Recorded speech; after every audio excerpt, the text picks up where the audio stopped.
Hi hello ಎಲ್ರಿಗೂ ನಮಸ್ಕಾರ. ಎಲ್ಲರೂ ಹೇಗಿದ್ದೀರಾ? ಎಲ್ಲರೂ ಚೆನ್ನಾಗಿದ್ದೀರಾ ಅಂತ ಅಂದ್ಕೊಂಡಿದ್ದೀನಿ. ಇವತ್ತಿನ ವ್ಲಾಗ್ ನಿಮ್ಗೇನಾದರೂ ಸ್ವಲ್ಪನಾದರೂ ಇಷ್ಟ ಆಯಿತು ಅಂದರೆ ಲೈಕ್ ಮಾಡೋದನ್ನ ಮರಿಬೇಡಿ. ಹಾಗೆ ನಮ್ಮ ಚಾನಲ್ನ ಯಾರಾದರೂ ಹೊಸಬ್ರು ನೋಡ್ತಾ ಇದ್ದರೆ, ಹಾಗೆ ಇನ್ನೂ ಯಾರೆಲ್ಲ ಸಬ್ಸ್ಕ್ರೈಬ್ ಮಾಡ್ಕೊಳ್ತೇನೆ ನೋಡ್ತಾ ಇದ್ದೀರಾ, ಅವರು ಕೂಡ ನಮ್ಮ ಚಾನಲ್ನ ಸಬ್ಸ್ಕ್ರೈಬ್ ಮಾಡ್ಕೊಂಡು ನೋಡಿ. ಹಾಗೆ ಪಕ್ಕದಲ್ಲಿರುವಂಥ ಬೆಲ್ ಐಕನ್ನು ಕೂಡ ಕ್ಲಿಕ್ ಮಾಡೋದನ್ನ ಮರಿಬೇಡಿ. ಇವತ್ತು ಬೆಳಗ್ಗೆಯಿಂದನೇ ವ್ಲಾಗ್ನ ಸ್ಟಾರ್ಟ್ ಮಾಡ್ಕೊಂಡಿದ್ದೀನಿ. ಹಾಗೆ ಇವತ್ತು ಬೆಳಗ್ಗೆ ಕಿಚನ್ ಎಲ್ಲ ಕ್ಲೀನ್ ಮಾಡ್ಕೊತಾ ಇದ್ದೀನಿ. ಬೆಳಗ್ಗೆ ಚಪಾತಿ ಏನೋ ಮಾಡಿದ್ದೆ ತಿಂಡಿಗೆ. ಸೊ ಹಾಗಾಗಿ ಕಿಚನ್ ಎಲ್ಲ ಒಂದ್ಸಲ ಕ್ಲೀನ್ ಮಾಡ್ಕೊಂಬಿಡೋಣ ಅಂತಂದು ಸಿಂಕು ಹಾಗೆ ಗ್ಯಾಸ್ ಸ್ಟವ್ ಹಾಗೆ ಚಿಮ್ನಿ ಎಲ್ಲನೂ ಕೂಡ ಒಂದು ಕಡೆಯಿಂದ ಕ್ಲೀನ್ ಮಾಡ್ಕೊತಾ ಬರ್ತಾ ಇದ್ದೀನಿ. ನಾವು ಒಂದೆರಡು ದಿನ ಊರಿಗೆ ಹೋಗ್ತಾ ಇದ್ದೀವಿ, ಹಾಗಾಗಿ ಮನೇಲಿ ಇರೋದಿಲ್ಲ ಅಲ್ವಾ, ಹಾಗಾಗಿ ಅಡುಗೆ ಎಲ್ಲ ಏನೂ ಇರೋದಿಲ್ಲ. ಹಾಗಾಗಿ ಒಂದ್ಸಲ ಎಲ್ಲನೂ ಕೂಡ ನೀಟಾಗಿ ಕ್ಲೀನ್ ಮಾಡಿ ಇಟ್ಕೊಂಡ್ಬಿಟ್ರೆ ಈ ಥರ ಇರುವೆ ಜಿರಳೆ ಆ ಥರ ಎಲ್ಲ ಏನೂ ಆಗೋದಿಲ್ಲ ಮನೇಲಿ ಅನ್ನೋದಕ್ಕೋಸ್ಕರ ನೀಟಾಗಿ ಎಲ್ಲ ಕ್ಲೀನ್ ಮಾಡಿ ಇಟ್ಟು ಹೋಗ್ತಾ ಇದ್ದೀನಿ. ಅಡುಗೆ ಎಲ್ಲ ಇನ್ನೂ ಏನೂ ಇಲ್ಲ, ಬಟ್ ಹಾಲೊಂದಿದೆ ಅಷ್ಟೇ, ಹಾಲನ್ನ ಕಾಸೋದಷ್ಟೇ ಇರುತ್ತೆ. ಹಾಗಾಗಿ ಅಮ್ಮ ಬರ್ತಾರೆ, ಹಾಗೆ ಕುಶಲ್ನ ಕೂಡ ಬಿಟ್ಟು ಹೋಗ್ತಾ ಇದ್ದೀವಿ. ಇವತ್ತು ಎಲ್ಲಿ ಹೋಗ್ತಾ ಇದ್ದೀನಿ ಅಂತ ನಾನು ಹೇಳ್ತೀನಿ. ಆಲ್ರೆಡಿ ತಮ್ಮನೇಲಿ ನೋಡಿ ಗೊತ್ತಾಗಿರುತ್ತೆ ನಿಮಗೆ. ತುಂಬ ದಿನಗಳ ನಂತರ ನಾವು ಸ್ವಲ್ಪ ದೂರನೇ ಟ್ರಾವೆಲ್ ಮಾಡ್ತಾ ಇದ್ದೀವಿ, ಅದು ಟ್ರೈನಲ್ಲಿ. ಹಾಗಾಗಿ ಒಂದು ಸ್ವಲ್ಪ ಬ್ಯಾಗ್ ಪ್ಯಾಕಿಂಗ್ ಎಲ್ಲ ಮಾಡ್ಕೊಳ್ಳೋದಿದೆ. ಆದಷ್ಟು ಬೇಗ ತಿಂಡಿ ಅಡುಗೆ ಎಲ್ಲ ಮಾಡಿಟ್ಟು ಸೊ ಇನ್ನೇನು ಮಾಡೋದಿಲ್ಲ. ಹಾಗಾಗಿ ಕಿಚನ್ನು ಒಂದು ಸ್ವಲ್ಪ ಕ್ಲೀನ್ ಮಾಡಿ ಇಟ್ಕೊಂಡ್ಬಿಟ್ರೆ ನನಗೆ ನೀಟಾಗಿ ಅಂತ ಅನಿಸುತ್ತೆ. 2 ಡೇಸ್ವರೆಗೂ ಏನೂ ಚಿಂತೆ ಇರಲ್ಲ. ಹಾಗೆ ಚಿಮ್ನಿ ಎಲ್ಲ ಮತ್ತೆ ಬರೋ ತನಕನೂ ಗಲೀಜಾಗಿರುತ್ತೆ, ಅಥವಾ ಜಿಡ್ಡಿರುವೆ ಅಂತೂ ತುಂಬಾ ಆಗಿಬಿಟ್ಟಿದೆ ನಮ್ಮ ಮನೇಲಿ. ಹಾಗಾಗಿ ಒಂದ್ಸಲ ಎಲ್ಲ ನೀಟಾಗಿ ಕ್ಲೀನ್ ಮಾಡಿ ಇಟ್ಟೋಗ್ಬಿಟ್ರೆ ಮನೇನೂ ಕೂಡ ನೀಟಾಗಿರುತ್ತೆ ನಾವು ಬರೋ ತನಕ ಅಂತ ಅಡುಗೆ ಮನೆಯನ್ನು ಫಸ್ಟ್ ಕ್ಲೀನ್ ಮಾಡ್ಕೊತಾ ಇದ್ದೀನಿ. ಅಡುಗೆ ಮನೆ ಎಲ್ಲ ಕ್ಲೀನ್ ಮಾಡಿ ಅದಾದಮೇಲೆ ಒಂದು ಸ್ವಲ್ಪ ಬಟ್ಟೆಗಳು ಕೂಡ ಇತ್ತು. ಹಾಗಾಗಿ ಬಟ್ಟೆಗಳನ್ನೆಲ್ಲ ಕ್ಲೀನಾಗಿ ವಾಶ್ ಮಾಡಿ ಒಣ ಹಾಕ್ತಾಯಿದ್ದೀನಿ. ಪ್ಯಾಕಿಂಗ್ ಮಾಡೋದಕ್ಕೂ ಕೂಡ ಕೆಲವೊಂದು ಬಟ್ಟೆಗಳು ಬೇಕಿತ್ತು. ಹಾಗೆ ನನ್ನ ಮಗನ ಇಲ್ಲೇ ಬಿಟ್ಟು ಹೋಗ್ತಾ ಇದ್ದೀನಲ್ಲ, ಅವ್ನ ಬಟ್ಟೆಗಳೆಲ್ಲ ಅಮ್ಮ ಮನೆಗೆ ಒಂದಷ್ಟು ಕೊಟ್ಟು ಕಳಿಸ್ಬೇಕಿತ್ತು. ಸೊ ಹಂಗಾಗಿ ಅವನದು ಬಟ್ಟೆಗಳೆಲ್ಲ ವಾಶ್ ಮಾಡಿ ಹಾಕ್ತಾಯಿದ್ದೀನಿ. ಅವ್ನಿಗೆ ತುಂಬಾ ಬಟ್ಟೆ ಬೇಕು, ಒಂದು ದಿನಕ್ಕೆ 3-4 ಜೊತೆ ಬಟ್ಟೆ ಚೇಂಜ್ ಮಾಡ್ತಾನೆ ಇರ್ತಾನೆ ನನ್ನ ಮಗ. ಹಾಗಾಗಿ ಸೊ ಬಟ್ಟೆ ಎಲ್ಲ ಒಣಕ್ಕೆ ಬಂದು ಈಗ ಮಧ್ಯಾಹ್ನಕ್ಕೆ ಏನಾದರೂ ಸಿಂಪಲ್ಲಾಗಿ ಮಾಡ್ಕೊಳ್ಳೋಣ ಅಂತಂದು ಬ್ರೆಡ್ ಸ್ಯಾಂಡ್ವಿಚ್ನ ಮಾಡ್ಕೊತಾ ಇದ್ದೀನಿ. ತುಂಬಾ ಈಸಿಯಾಗಿ ಮಾಡ್ಕೋಬೋದು. ಮನೇಲಿ ಯಾವುದೆಲ್ಲ ತರಕಾರಿ ಇರುತ್ತೆ ಅದೆಲ್ಲ ಆ್ಯಡ್ ಮಾಡ್ಕೊತಾ ಇದ್ದೀನಿ ಅಷ್ಟೇ. ನಾನೀಗ ಇದಕ್ಕೆ ಮೊಸರನ್ನ ಹಾಕ್ಕೊತಾ ಇದ್ದೀನಿ. ಇಲ್ಲಿ ತರಕಾರಿ ಯಾವುದೆಲ್ಲ ಆ್ಯಡ್ ಮಾಡ್ಕೊಂಡಿದ್ದೀನಿ ಅಂದರೆ ಕ್ಯಾಪ್ಸಿಕಮು, ಕ್ಯಾರೆಟು, ಈರುಳ್ಳಿ, ಟೊಮೊಟೊ ಇದಿಷ್ಟನ್ನು ಕೂಡ ಆ್ಯಡ್ ಮಾಡ್ಕೊಂಡಿದ್ದೀನಿ. ಅದ್ರ ಜೊತೆಗೆ ನಾನು ಮೊಳಕೆ ಕಾಳು ಇತ್ತಲ್ವ, ಸೊ ಮೊಳಕೆ ಕಾಳನ್ನು ಕೂಡ ಸ್ಯಾಂಡ್ವಿಚ್ಗೆ ಯೂಸ್ ಮಾಡ್ಕೊತಿದ್ದೀನಿ. ಆಲ್ಮೋಸ್ಟ್ ನಾನು ಲಾಸ್ಟ್ ಟೈಮು ರೆಸಿಪಿನ ತೋರಿಸಿದ್ದೆ, ಬಟ್ ಇವಾಗ ಇದಕ್ಕೇನು ಒಗ್ಗರಣೆ ಎಲ್ಲ ಹಾಕಿಲ್ಲ, ಸಿಂಪಲ್ಲಾಗಿ ಹಾಗೆ ಪ್ಲೇನಾಗೆ ಮಾಡ್ಕೊತಾ ಇದ್ದೀನಿ. ಜಾಸ್ತಿ ಮಸಾಲೆ ಎಲ್ಲ ಆ್ಯಡ್ ಮಾಡ್ಕೊತಾ ಇಲ್ಲ. ಮೊಸರು ಹಾಕಿರೋದಕ್ಕೆ ಟೇಸ್ಟ್ ಚೆನ್ನಾಗಿ ಬರುತ್ತೆ, ಹಾಗಾಗಿ ನಾನು ಸಾಸ್ ಎಲ್ಲ ಏನು ಬಳಸ್ತಾ ಇಲ್ಲ. ಹಾಗೆ ಪಿಜ್ಜಾ ಮಿಕ್ಸ್ ಇತ್ತು, ಈ ಪಿಜ್ಜಾ ಮಿಕ್ಸ್ ಹಾಕಿದ್ರೆ ಸಾಕು, ತುಂಬಾ ಚೆನ್ನಾಗಿ ಫ್ಲೇವರ್ ಬರುತ್ತೆ. ಬೇರೆ ಯಾವುದೇ ಮಸಾಲೆ ಎಲ್ಲ ಹಾಕೋ ಅವಶ್ಯಕತೆ ಇರಲ್ಲ. ಬೇಕಂದರೆ ನೀವು ಸ್ವಲ್ಪ ಉಪ್ಪು ಮತ್ತು ಖಾರದ ಪುಡಿ ಹಾಕ್ಕೋಬೋದು ಅಷ್ಟೇ. ಎಲ್ಲನೂ ಕೂಡ ನೀಟಾಗಿ ಮಿಕ್ಸ್ ಮಾಡ್ಕೊತಾ ಇದ್ದೀನಿ. ಹಾಗೆ ಇಲ್ಲಿ ಬ್ರೌನ್ ಬ್ರೆಡ್ಗೆ ನಾನು ಇದು ತುಪ್ಪನ ಹಚ್ಚಿಟ್ಬಿಟ್ಟು ಅದಕ್ಕೆ ಸ್ವಲ್ಪ ನಾನು ಏನು ಮಿಕ್ಸ್ ಮಾಡ್ಕೊಂಡಿದ್ದೆ ವೆಜಿಟೇಬಲ್ ಸಲಾಡು ಅದನ್ನು ಕೂಡ ಹಾಕಿಬಿಟ್ಟು ಇಡ್ತಾಯಿದ್ದೀನಿ. ಇಲ್ಲಿ 2 ಸ್ಯಾಂಡ್ವಿಚ್ನ ಮಾಡ್ಕೊತಾ ಇರೋದ್ರಿಂದ ಸೊ 2 ಆ ಕಡೆಗೊಂದು ಈ ಕಡೆಗೊಂದು ಬ್ರೆಡ್ ಇಟ್ಬಿಟ್ಟು 2 ಸೈಡು ನಾನು ಸ್ಯಾಂಡ್ವಿಚ್ಗೆ ಏನು ಫಿಲ್ಲಿಂಗ್ ಇರುತ್ತೋ ಅದನ್ನು ಹಾಕಿ ಸೊ 1-2 ನಿಮಿಷಕ್ಕೆ ಆಗೋಗುತ್ತೆ. ನೀವು ಇದನ್ನು ಹಂಚ್ ಮೇಲೂ ಮಾಡ್ಕೋಬೋದು. ಸೊ ಊರಿಗೆ ಹೋಗ್ತಾ ಇರೋದ್ರಿಂದ ಅಡುಗೆ ಎಲ್ಲ ಏನೂ ಜಾಸ್ತಿ ಮಾಡ್ತಾಯಿಲ್ಲ, ಮತ್ತು ತೊಳೆಯೋದೆಲ್ಲ ಆಗುತ್ತೆ, ಟೈಮ್ ಆಗೋಲ್ಲ ತೊಳೆಯೋಕ್ಕೆ ಮಾಡೋಕ್ಕೆ, ಮತ್ತು ಹಂಗೆ ಬಿಟ್ಟೋಗೋಕ್ಕೂ ಆಗೋಲ್ಲ. ಸೊ ಅಂತಂದು ಸ್ವಲ್ಪ ಕಮ್ಮಿನೇ ಅಡುಗೆ ಮಾಡ್ತಾಯಿದ್ದೀನಿ, ಸಿಂಪಲ್ ಆಗಿರೋದೇ ಮಾಡಿಕೊಂಡೆ. ಹಾಗೆ ಬೆಳಗ್ಗೆದು ಪೊಂಗಲೆಲ್ಲ ಇತ್ತು, ಹಾಗಾಗಿ ನನ್ನ ಹಸ್ಬೆಂಡು ಕೂಡ ಬಂದರು ಆಫೀಸಿಂದ. ಅವರು ಕೂಡ ಮಧ್ಯಾಹ್ನನೇ ಬಂದರು, ಹೊರಗಡೆ ಹೋಗಿದ್ದಾರೆ, ಒಂದು ಸ್ವಲ್ಪ ಕೆಲಸ ಇತ್ತು ಅಂತಂದು. ಸೊ ಹಾಗಾಗಿ ಅವರು ಕೂಡ ಹೇರ್ ಕಟ್ಟೆಲ್ಲ ಮಾಡಿಸಿರಲಿಲ್ಲ, ಸೊ ಹೇರ್ ಕಟ್ಟೆಲ್ಲ ಮಾಡಿಸೋದಕ್ಕೆ ಅಂತಂದು ಹೋಗಿದ್ದರು. ಅದಾದಮೇಲೆ ನಾನು ಕೂಡ ಬ್ಯಾಗ್ನ ಪ್ಯಾಕ್ ಮಾಡ್ಕೊತಾ ಇದ್ದೀನಿ. ಸಿಲ್ಕ್ ಸ್ಯಾರಿ ಎಲ್ಲ 1-2-3 ಐರನ್ ಮಾಡಿ ರೆಡಿ ಇಟ್ಟಿದ್ದೆ, ಯಾವ್ದು ತೊಗೊಂಡು ಹೋಗೋದು ಅಂತ ಇನ್ನೂ ಡಿಸೈಡ್ ಮಾಡಿರಲಿಲ್ಲ. ಹಾಗಾಗಿ ನೋಡ್ತಾ ಇದ್ದೆ ಯಾವ್ದು ತೊಗೊಂಡು ಹೋಗೋದು ಅಂತ. ಈ ರೀತಿ ಪ್ಯಾಕ್ನ ಮಾಡಿಬಿಟ್ಟು ಹಾಕ್ಕೊಂಡ್ರೆ ಐರನ್ ಎಲ್ಲ ಹಾಳಾಗಲ್ಲ ಅಂತಂದು ಈ ರೀತಿ ಪ್ಯಾಕ್ ಮಾಡ್ಕೊತಾ ಇದ್ದೀನಿ. ಜಿಪ್ಪರ್ ಬ್ಯಾಗಲ್ಲಿ ಈ ರೀತಿ ಇಟ್ಕೊತಾ ಇದ್ದೀನಿ. 1-2 ಸ್ಯಾರಿನ, ಒಂದು ಫ್ಯಾನ್ಸಿ ಸ್ಯಾರಿ ತೊಗೊಂಡಿದ್ದೀನಿ, 1-2 ರೇಷ್ಮೆ ಸ್ಯಾರಿ ಇಟ್ಕೊಂಡಿದ್ದೀನಿ. ನೋಡೋಣ ಯಾವ್ದು ಇಟ್ಕೋಬೇಕು ಅಂತಂದು ಇನ್ನೂ ಡಿಸೈಡ್ ಮಾಡಿಲ್ಲ. ಸೊ ಹಂಗಾಗಿ 1-2 ಇಟ್ಕೊಂಡು ಹೋಗೋಣ ಅಂತಂದು ಹೋಗ್ತಾ ಇದ್ದೀನಿ ಅಷ್ಟೇ. ಈ ಥರ ಜಿಪ್ಪರ್ ಬ್ಯಾಗ್ ಇದ್ದರೆ ನೀವು ಒಂದೇ ಸೆಟ್ಟೆಲ್ಲ ಒಂದು ಕಡೆ ಇಟ್ಕೋಬೋದು. ಲಂಗ, ಬ್ಲೌಸು ಹಾಗೆ ಸ್ಯಾರಿ ಎಲ್ಲ ಒಂದು ಕಡೆ ಇರುತ್ತೆ, ಸೊ ನಿಮ್ಗೆ ಈಸಿಯಾಗಿ ಕೈಗೆ ಸಿಕ್ಬಿಡುತ್ತೆ. ಸೊ ಬೇರೆ ಬೇರೆ ಕಡೆ ಇಟ್ಕೊಳ್ಳೋ ಬದಲು. ಹಾಗೆ ನನ್ನ ಮಗಳದು ಕೂಡ ಒಂದು ಸ್ವಲ್ಪ ಬಟ್ಟೆಗಳೆಲ್ಲ ಅರೇಂಜ್ ಮಾಡಬೇಕಿತ್ತು, ಲಂಗ ಬ್ಲೌಸೆಲ್ಲ.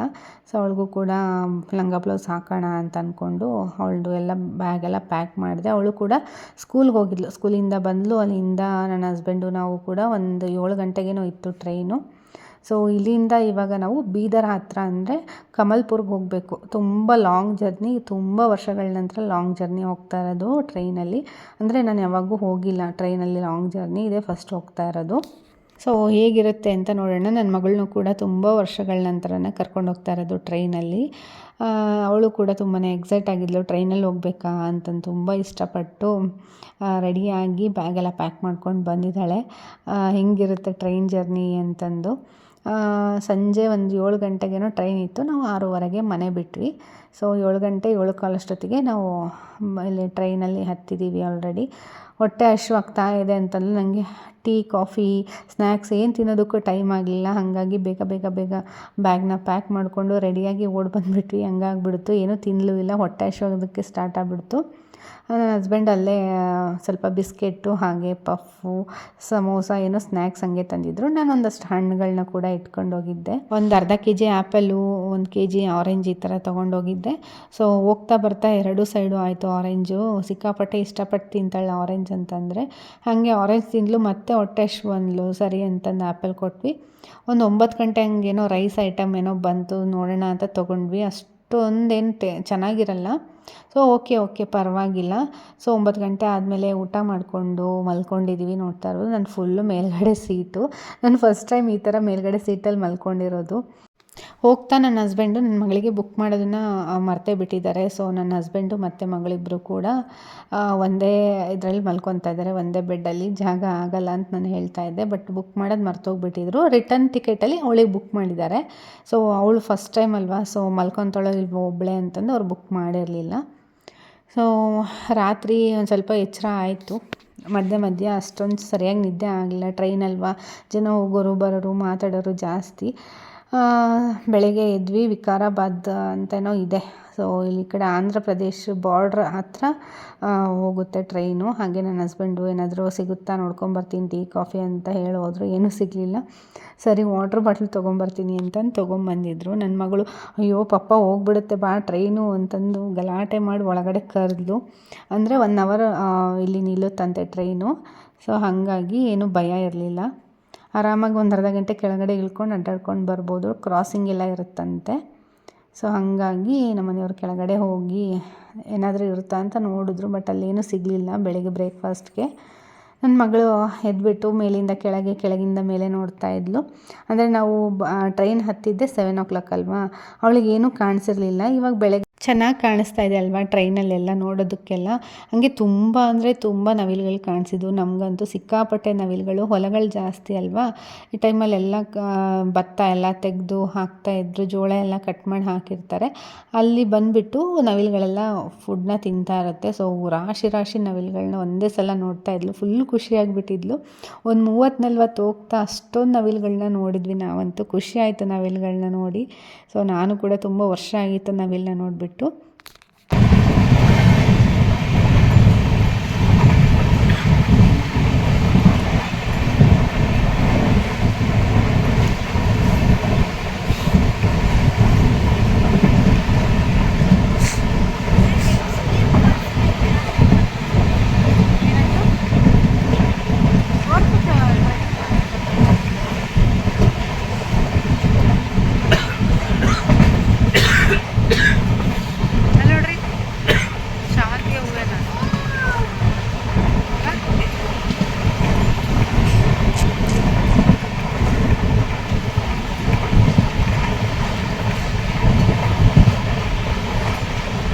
ಸೊ ನಮ್ಮ ಸೈಡೆಲ್ಲ ಇರೋರೆಲ್ಲ ಖಾಲಿ ಆಗಿಬಿಟ್ಟಿತ್ತು ಸೀಟು. ಹಾಗಾಗಿ ನನ್ನ ಮಗಳು ಹತ್ತೋದು ಇಳಿಯೋದು ಜಂಪ್ ಮಾಡೋದು ಈ ಥರನೇ ಮಾಡ್ತಾಯಿದ್ಲು. ಅವ್ರ ಪಪ್ಪ ಹೊರಗಡೆ ಹೋಗಿ ನಿಂತ್ಕೊಂಡ ತಕ್ಷಣ ಅವಳಿಗೆ ಭಯ, ಎಲ್ಲಿ ಟ್ರೈನ್ ಹೋಗ್ಬಿಡುತ್ತೆ ಬಾ ಪಪ್ಪ ಅಂತಂದು ಹೇಳ್ತಾಯಿದ್ರು. ಇದು ಬೀದರ್, ಆಲ್ಮೋಸ್ಟ್ ಈಗ ಬೀದರಿಗೆ ಬಂದಿದ್ದೀವಿ. ಇನ್ನೂ 2 ಅವರ್ ಆಗುತ್ತೆ ಅಂತ ಹೇಳ್ತಾಯಿದ್ರು ನನ್ನ ಹಸ್ಬೆಂಡು ರೀಚ್ ಆಗೋದಕ್ಕೆ. ಕಣ್ಣೆಲ್ಲ ಹೆಂಗಾಗಿದೆ ನೋಡ್ತಾ ಇರಬೇಕು. ನನ್ನ ಹಸ್ಬೆಂಡು ಚೆನ್ನಾಗಿ ನಿದ್ದೆ ಮಾಡಿದ್ಯಾ ಅಂತ ಹೇಳ್ತಾ ಇದ್ದಾರೆ. ನಂಗೆ ನಿದ್ದೆ ಸರಿಯಾಗಿ ಆಗೇ ಇಲ್ಲ. ಒಂಥರ ಡಿಸ್ಟರ್ಬೆನ್ಸ್ ಜಾಸ್ತಿ ಇತ್ತು ಟ್ರೈನಲ್ಲಿ. ಹೋಗ್ತಾ ಹತ್ತೋರು ಇಳಿಯೋರು ಜಾಸ್ತಿ ಅಲ್ವಾ. ಸೊ ಹಂಗಾಗಿ ಮಾತಾಡ್ತಾ ಇರ್ತಿದ್ರು. ಮಿಡ್ನೈಟ್ ಆದರೂ ಮಲ್ಕೊತಿರ್ಲಿಲ್ಲ ಜನ. ಸೊ ಹಂಗಾಗಿ ನಂಗೆ ನಿದ್ದೆ ಸರಿಯಾಗಿ ಆಗಿರಲಿಲ್ಲ. ನನ್ನ ಮಗಳು ಆ ಕಡೆಯಿಂದ ಹತ್ತೋದು ಇಳಿಯೋದು, ಈ ಕಡೆಯಿಂದ ಇಳಿಯೋದು ಹತ್ತೋದು, ಫುಲ್ ಖುಷಿ ಅವಳಿಗೆ. ಅಂದರೆ ತುಂಬ ವರ್ಷ ಆದಮೇಲೆ ಟ್ರೈನಲ್ಲಿ ಕರ್ಕೊಂಬಂದಿದ್ದೀವಲ್ವ, ಅವಳಿಗೆ ಒಂಥರ ಖುಷಿ ಆಗ್ತಾಯಿತ್ತು. ಹಾಗೆ ನನ್ನ ಹಸ್ಬೆಂಡ್ ಹೇಳ್ತಾಯಿದ್ರು, ಇನ್ನೊಂದು 2 ಸ್ಟಾಪ್ ಆದರೆ ಬರುತ್ತೆ ಅಂತಂದರೆ. ಯಾಕಂದರೆ ನಮಗೆ ಗೊತ್ತಾಗಲ್ಲ ನಾವು ಎಲ್ಲಿದ್ದೀವಿ ಏನು ಅಂತ. ಈ ಥರ ಟ್ರೈನ್ ನಂಬರ್ ಹಾಕಿದ್ರೆ ಸಾಕು, ಟ್ರ್ಯಾಕ್ ಮಾಡಿದ್ರೆ ಗೊತ್ತಾಗುತ್ತೆ ನಾವು ಎಲ್ಲಿದ್ದೀವಿ ಅಂತಂದು. ಆಲ್ಮೋಸ್ಟ್ ಬಂದ್ವಿ ಇಲ್ಲಿ ಕಮಲ್ಪುರ್ ಅಂತ. ಇವತ್ತು ಮದುವೆ ಇದೆ ನನ್ನ ಹಸ್ಬೆಂಡ್ ಕೊಲೀಗ್ ಅವ್ರದ್ದು. ಸೊ ಅವ್ರು ಸ್ವಲ್ಪ ಕ್ಲೋಸು ನಮಗೆ, ಹಾಗಾಗಿ ಫ್ಯಾಮಿಲಿ ಸಮೇತ ಬರಲೇಬೇಕು ಅಂತ ಹೇಳಿದರು. ಹಾಗಾಗಿ ನಾವು 1 ಮಂತ್ ಮುಂಚೆನೇ ಟಿಕೆಟ್ನ ಬುಕ್ ಮಾಡಿದ್ವಿ. ಸೊ ಅವ್ರ ಕಡೆಯವ್ರು ಆಲ್ರೆಡಿ ಸ್ಟೇಷನಿಗೆ ಬಂದಿದ್ದರು. ಟ್ರೈನ್ ಹೋಗ್ತಾ ಇದ್ದಂಗೆ ಆ ಕಡೆ ಪ್ಲ್ಯಾಟ್ಫಾರ್ಮಲ್ಲಿ ನಿಂತ್ಕೊಂಡಿದ್ರು, ಬನ್ನಿ ಅಂತ ಕರೆದ್ರು. ಸೊ ಅಲ್ಲಿಂದ ಅವರು ಕಾರಲ್ಲಿ ಸೀದಾ ಚೌಟ್ರಿಯ ಪಕ್ಕ ಒಂದು ಹೋಟೆಲ್ನ ಬುಕ್ ಮಾಡಿದರು. ಸೊ ಹೋಟೆಲಲ್ಲೇ ರೂಮ್ಸ್ ಎಲ್ಲರಿಗೂ, ಬ್ಯಾಂಗ್ಳೂರಿಂದ ತುಂಬ ಜನ ಬರ್ತಾಯಿದ್ರು, 30-40 ಜನ ಬಂದಿದ್ವಿ. ಸೊ ಇಲ್ಲೆಲ್ಲ ನಿಂತಿರೋದೆಲ್ಲ ಅವ್ರದ್ದೇ ಕಾರು. ಸೊ ಹೋಟೆಲಿಗೆ ಬಂದ್ವಿ, ವೇಟ್ ಮಾಡ್ತಾಯಿದ್ದೀವಿ, ಕೀ ಎಲ್ಲ ತೊಗೊಂಬರ್ತೀನಿ ಅಂತ ಹೇಳಿದ್ರು. ಸೊ ತುಂಬ ಜನ ಬಂದಿದ್ದರು, ನೋಡ್ತಾ ಇರ್ಬೋದು ಇಲ್ಲಿ ಕೂತಿದ್ದಾರಲ್ಲ, ಇವರು ಕೂಡ ನಮ್ಮ ಟ್ರೈನಲ್ಲೇ ಬಂದಿದ್ದು. ಸೊ ಬ್ರೇಕ್ಫಾಸ್ಟ್ ಕೂಡ ಮಾಡಬೇಕು, ಹೋಗಿ ಫ್ರೆಶ್ ಅಪ್ ಆಗಿ ಬ್ರೇಕ್ಫಾಸ್ಟ್ ಮಾಡಬೇಕು. ಇವತ್ತಿನ ವಿಡಿಯೋ ಇಲ್ಲಿಗೆ ಮುಗಿಸ್ತೀನಿ.